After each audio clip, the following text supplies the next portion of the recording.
you're looking to move to Canada from another country, or you're looking to move within Canada, you've undoubtedly looked at two of the most popular destinations, Vancouver and Toronto. They're both big cities, and they're continuing to experience sizable growth due to their expansive economy, fun activities, and fantastic scenery. And it's often a hard choice to pick between these two cities. I myself have lived in both of them, so mostly because they are different. Toronto has an East Coast feel, and many people think of it as a Canadian New York. And Vancouver, on the other hand, has a distinctive West Coast feel. Feels more like a San Francisco or Seattle, which is only 3 hours south. So let's look at how these two cities stack up and which one you should make your new home within the country.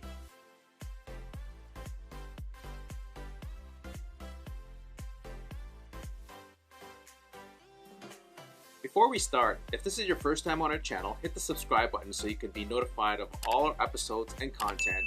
And we also would love your comments and feedback, so don't forget to hit the like button. We get a lot of viewers messaging us and wanting to know about Vancouver and about the different neighborhoods to buy in. So don't hesitate to text, email, or even call us, and we'd love to help you on your move, or to get a list of houses for sale in Vancouver. Just reach out to us. Now, since there are so many topics we can compare about Vancouver versus Toronto, this video will focus on the economy, the weather, nightlife, outdoors activity, and finally housing. So economy, a pro for Vancouver and to a lesser extent Toronto. If you're looking for employment, British Columbia is the place to be. With Canada's current lowest unemployment rate, the BC economy is generally diverse and robust. In Vancouver, people work as software developers, accountants, marketers, advertisers, realtors, and across a wide variety of jobs in various industries. Outside the city limits, there are many outdoor jobs for people of all skill. This trend is not new. BC generally has the most robust, diverse economies within the country. Toronto's economy is also good, but not as good or excellent as Vancouver's, in my opinion. A lot of this is due to diversification. Banks, financial institutes have strong presence in Toronto.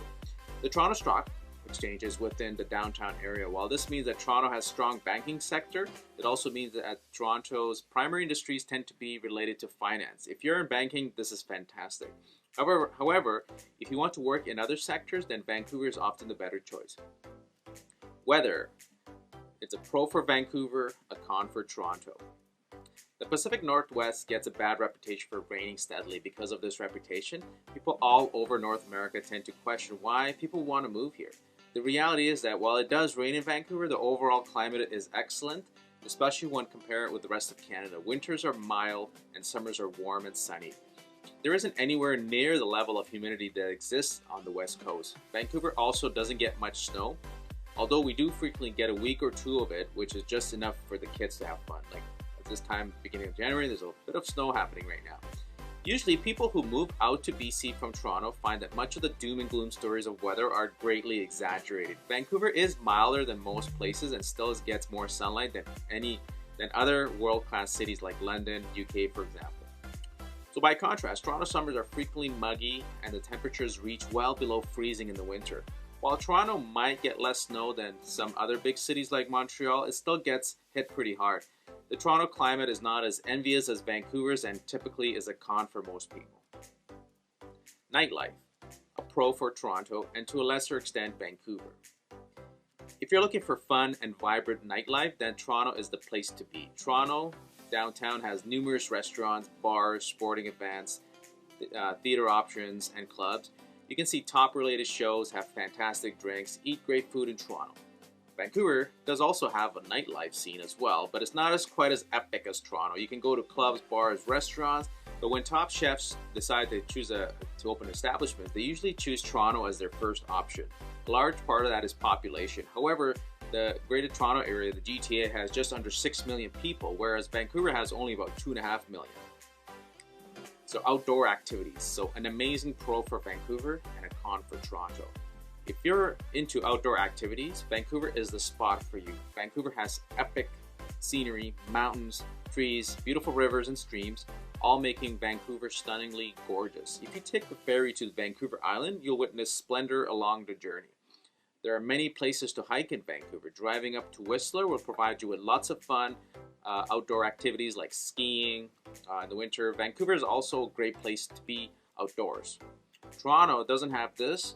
There aren't that same level of hiking opportunities in Toronto. Toronto also doesn't have the same mountainous terrain Therefore, while you can go skiing outside of the city, it's not quite as impressive as Vancouver. Now, if you love the outdoors, Toronto probably won't cut it for you. Alright, the big elephant in the room, the housing. So it's a con for both Toronto and Vancouver. There's no denying it. Housing costs in both Toronto and Vancouver are high. The difference between the two regions is what governments are doing to address housing affordability. Vancouver and BC are actively working to keep costs within reason. BC has implemented both vacancy tax and measures to tax foreign ownership. These moves have started to keep Vancouver prices somewhat in check. Now, if you're willing to commute, homes out in Coquitlam, Maple Ridge, and Langley are all comparatively reasonably priced given the square footage. The Toronto and Ontario governments, however, have taken a more hands-off approach. As a result, 90% of earners make too little in Toronto to even afford a mortgage. Now, if you're looking for a place to live and buy a home, Toronto may not be doable. So more pros for Vancouver. Both are world-class cities. Vancouver is the second most livable city in North America and the 6th ranked city in the world. Toronto comes in close at 7th place.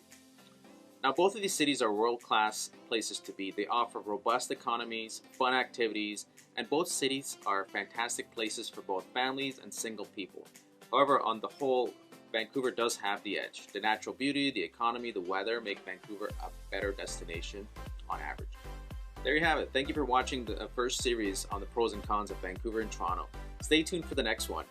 And if you are looking to move to Vancouver, get in touch with me today. I can help you find the right home for your needs.